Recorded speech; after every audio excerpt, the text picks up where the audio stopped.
Hey,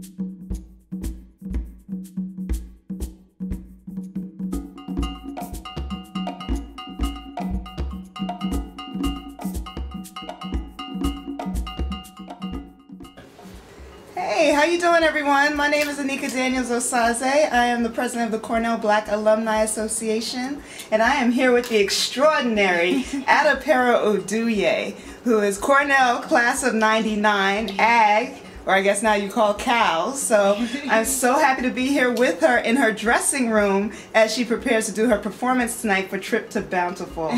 So thank you for taking the time. I know you have very limited time with me today, so I'll make it quick. Okay. But congratulations on all of your accomplishments. Thank you. Thanks for being here and wanting to talk to me. Yeah, I appreciate it. So first tell me, how did you get involved in acting? How did you become an actor? Let's see. So I was at Cornell. I was pre-med, and I think I kind of knew early on that the pre-med wasn't going to be for me.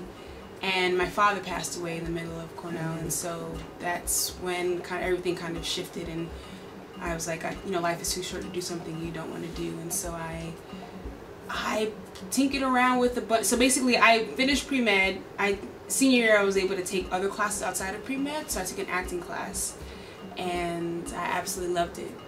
It was challenging. It was the only class. I went to every single class, and that was huge. And I knew on that first day of class, I was like, I want to be an actor, which felt like a random thought at the time, but in hindsight, it wasn't random because I was, you know, performing poetry at Cornell in high school, and so, but primarily at Cornell, and so it all kind of made sense. And yeah, I finished pre-med and I graduated knowing I wasn't going to go to med school, and then I just started from, you know, the bottom. Literally did not figure out how to, I didn't know anything about how to become an actor or what that even took, and so I just figured it out slowly but surely. Now, I know you did a lot of work with the Yale Repertoire Theater.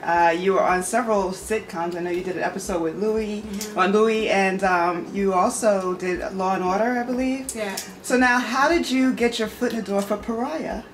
Well, I saw, you know, as an actor, sometimes you get, you know, a lot of, you know, emails about castings or whatever, and I got an email one day about a casting that was happening for this really interesting project, and it was a student grad film at the time. It was a short film. It was Dee's thesis film, and so I submitted myself hoping to be like an extra, not thinking I would be, you know, to play the lead. And I sent her, like snail mailed her my headshot and resume, which sounds so archaic now, and then I got a call from her the next day. I was at work at my job, and yeah, asked me to come in for the lead, and I came, you know, and then I went in and auditioned with my little brother's clothes, and and then got the role. Several callbacks later, a few callbacks later, and yeah, that's how I got that role. So now we're going to be watching the film for Homecoming, and I know one of the big questions would be, how did you even prepare for the role? Well, Dee was very great because she created all these really cool homework exercises, and so one of the homework exercises or activities we have to do is go to a lesbian party in character. So we went to this Love a Girl party. It's like a Black and Latino party, and yeah, we went and they were there, but they weren't interacting with us, just kind of like watching and surveying, and that thrust me right into the whole into the character of Like a lot more, because how I initially got to the character, related to the character, was that idea of not feeling like not like a sense of not belonging. So that's how I kind of related to it. But then these homework assignments, these activities really kind of, you know, and so we didn't do a lot of rehearsal. We just talked about the character, and so we did another assignment where we had to go into a straight environment in character. So we went to Dave & Buster's in Times Square, and I read a lot of books. I read Audre Lorde, her autobiography, and I think some other, but I wrote a bunch of her poetry, and yeah, I just talked with Dee incessantly about if I had any questions. She was very much open, and so that helped develop a level of trust to go to the places that I needed to go to play this character. So.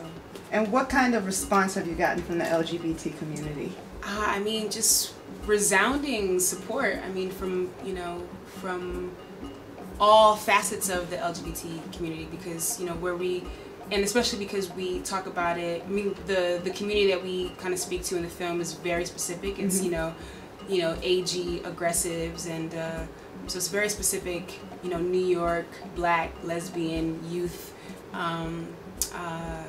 but I mean, from all kinds of people, all communities, LGBT communities, all over the country, all over the world. I mean, we did screenings all over the place, and I think what's really great about this film is that it's so universal. So no matter what your color is, no matter what your how you identify sexually or in life, whether you're young, whether you're old, people have been able to relate to it. I thought, oh wow, this is like the power of film, that you can take this very specific story and it's universal somehow. And so it's been the response in general, and there are people who would come up to us and say, I typically don't like these kinds of films, about gay and lesbians, but I like this one. And so just that kind of, wow, like that's like the power of film right there. And so it's really interesting, and mothers who've kind of seen their children differently as a result of watching the film. Yeah, because Anika was treated really badly by her family. Yeah, so. And so it's been,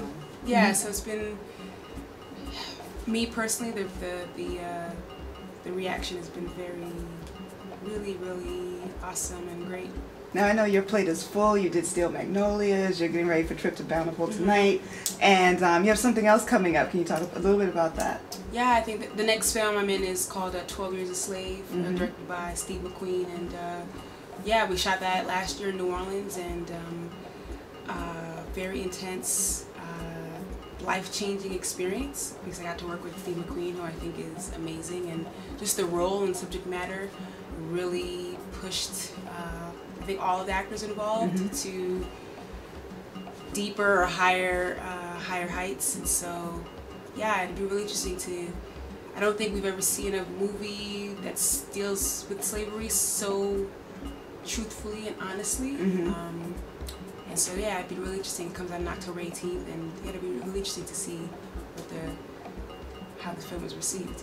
But I'm so proud to be part of it. Well, we are so proud of you. I'm so happy. And Siba's proud of you. Kugula is proud of you. We're all happy that you're doing so well. Oh, and I have to say thank you so much for the support. Like, Cornell supports all the time, and in so many ways, and in many ways, have supported me since the beginning, and when it was really not much to support, but people were egging me on and saying go further. So I appreciate all the support. Thank you. You are so welcome, and thank you for being with us today.